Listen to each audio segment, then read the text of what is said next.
నొప్పి మాయం సర్జరీ దూరం ఆపరేషన్ లేకుండా మోకాళ్ల నొప్పులకు ఆధునిక చికిత్స ప్రాణ pain clinic. Hi guys, welcome to I dream. నేను మీ చాణక్య. బిగ్ బాస్ 8లో కూడా మరి అయితే థర్డ్ వీక్లో అయితే ఎలిమినేట్ అయిపోయిన అబ్బాయి గారు ఇప్పుడు మనతో పడుతున్నారు. మరి వచ్చిన దానికి కారణాలు ఏంటో ఆయన అడిగి తెలుసుకున్నాం. అబ్బాయి బ్రో, హాయ్ హాయ్, ఎలా ఉన్నావు? Super super. బయటకు వచ్చినా కానీ నీలో ఉన్న ఆ తేజస్సు, హ్యాపీనెస్ మాత్రం తగ్గలే. ఏంది కారణం? ఏంది అంటే ఏం లేదు, నేను ఏదున్నా లైఫ్లో ఒక ఎక్స్పీరియన్సే, దాని నుంచి నేర్చుకొని ముందుకు పోవాలన్న మెంటాలిటీ డలింగ్ అది.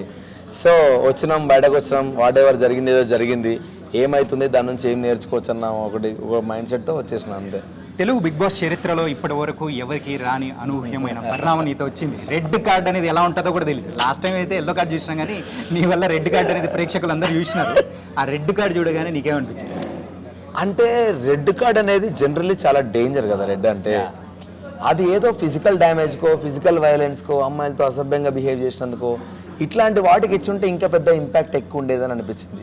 ఎందుకంటే నేను వరుసగా 3 వారాలు తిట్టుకుంటూనే వెళ్ళిన తర్వాత, నాకు వార్నింగ్ ఇచ్చిన తర్వాత కూడా నేను అట్లే బిహేవ్ చేస్తే నాకు ఇచ్చి ఉంటే ఎస్ అని అనిపించేది.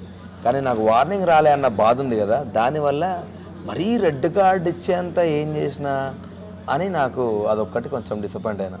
ఎగ్ టాస్క్లో అయితే సో మీరు చేసింది, మీరు నార్మల్గా వర్బల్గానే అంటే, సో చేతులతో డ్యామేజ్ చేసింది కానీ లేకపోతే వైలెంట్గా ఆడింది పృథ్వీ.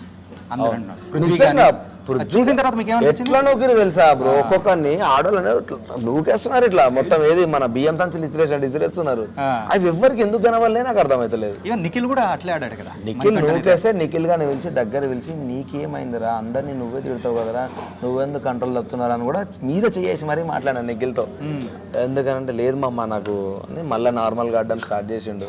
బట్ నాకు కొన్ని నచ్చలేదు. అంటే నువ్వు ఎంత గేమ్ ఆడుకో, సింపుల్ థింగ్ ఏంటంటే, ఇద్దరు ఆడవాళ్ళు వచ్చినా వాళ్ళని ఇట్లా చేతులు పెట్టి ఆపేంత స్ట్రెంత్ పృథ్వీకి ఉన్నప్పుడు నూకేయాల్సిన అవసరం లేదు కదా. కానీ ఇక్కడ ఏంటంటే మెయిన్గా, సో అక్కడ అంత జరిగినా కానీ అక్కడ శనివారం జరిగిన ఎపిసోడ్లో అయితే నాకు సార్ పృథ్వీది అసలు హైలైట్ చేయలేదు, మీది మాత్రం హైలైట్ చేశారు. ఎందుకు? దీని వెనకాల ఏమనిపించింది? నేను నిజంగా దానికే ఫీల్ అవుతున్నా.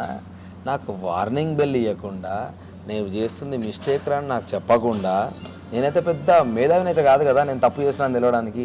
ఒక హంగర్లా, బాధలా, గేమ్ ఓడిపోయిన దాంట్లో మనం ఎన్నో మాట్లాడతాం. వన్స్ మనం మిస్టేక్ చేసినప్పుడు ఒక్కసారి నువ్వు పిలిచి నాకు వాళ్ళు చెప్పుంటే డెఫినెట్గా నేను అది రిపీట్ చేయకపోయాను. ఆ మాత్రం సెన్సెస్ అయితే నాకు ఉన్నాయి. మాట్లాడుతున్నప్పుడు ఏం మాట్లాడడం తెలియకపోయినా ఈ తప్పుడు అని తెలిసినాకైతే ఆపుకునే సెన్సెస్ అయితే నాకు ఉన్నాయి. సో డెఫినెట్గా చెప్పుంటే అది రాకపోయేది. కానీ వాళ్ళు పోర్ట్రే చేసిన విధానం కొంచెం నేను ఫీల్ అయ్యాను. ఎందుకంటే రెడ్ కార్డ్ అనేది చాలా ఎక్కువ, దాంట్లో నాకంటే దారుణంగా ఆడిన వాళ్ళు ఉన్నారు. వాళ్ళని వదిలేసి నాకెందుకు ఇచ్చారన్నది ఒక నేను బాధ.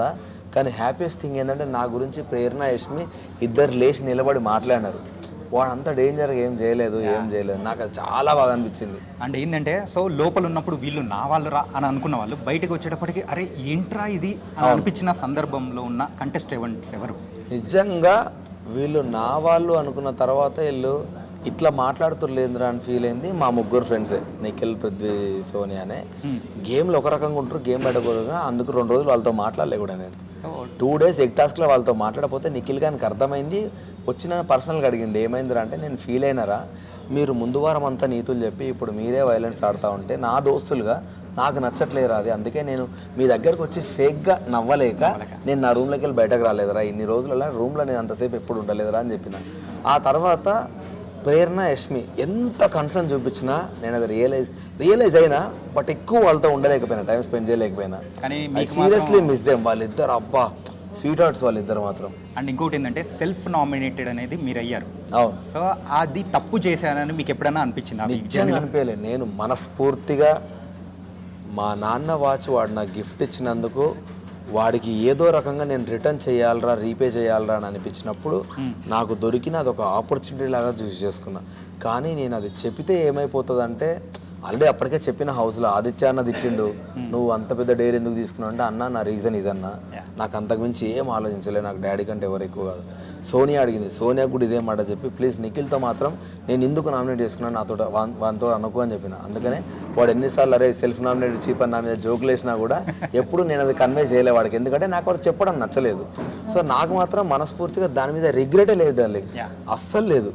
సో ఆడియన్స్కి ఏదో నచ్చక పంపించిర్రేమో అనుకున్నా కానీ ఈరోజు కాకపోతే నచ్చింది రేపైనా వస్తుంది. కానీ ఒకవేళ నేను ఆడియన్స్ నాకు ఓటింగ్ చేసినా ఆ రెడ్ కార్డ్ ఆప్షన్ అయితే పోదు కదా. Red card is nowhere related to nomination. So ఆ రెడ్ కార్డ్ ఆప్షన్ ఏదైతే హైలైట్ అయిందో దానికి ఒకటే నేను ఫీల్ అయింది ఏంటంటే నాకు ఒక్కసారి వార్నింగ్ ఇస్తే బాగుండేది అన్నట్టు. అండ్ ఇంకోటి ఏంటంటే సో ఎన్టీఆర్ గారికి కూడా మీరైతే స్టోరీ వినిపించారని అది రామన్న యూత్ అప్పుడు Ramanna youth. And Devara movie release అవబోతుంది, ఏంటి దాని సంగతులు ఎలా అనిపిస్తుంది? బయటికి రాగానే విన్నారా ఏంటి? రాగానే ఫస్ట్ మా వాళ్ళందరూ ట్రైలర్ పెట్టారు. అమ్మ ట్రైలర్ ఎప్పుడు వచ్చిందని ఫస్ట్ చూసిన ఇట్లా ఈగర్లీ వెయిట్ చేస్తా ఉన్నా. అది నేను చాలా క్రేజీ అనిపించింది ట్రైలర్ చూస్తే. ఫాదర్ సన్ బాండింగ్ ఉన్నట్టుంది. నేను ఎక్సైటెడ్ ఉన్నా. సెప్టెంబర్ 27 ఆ సినిమా చూడడానికి బయటకు వచ్చిందేమో.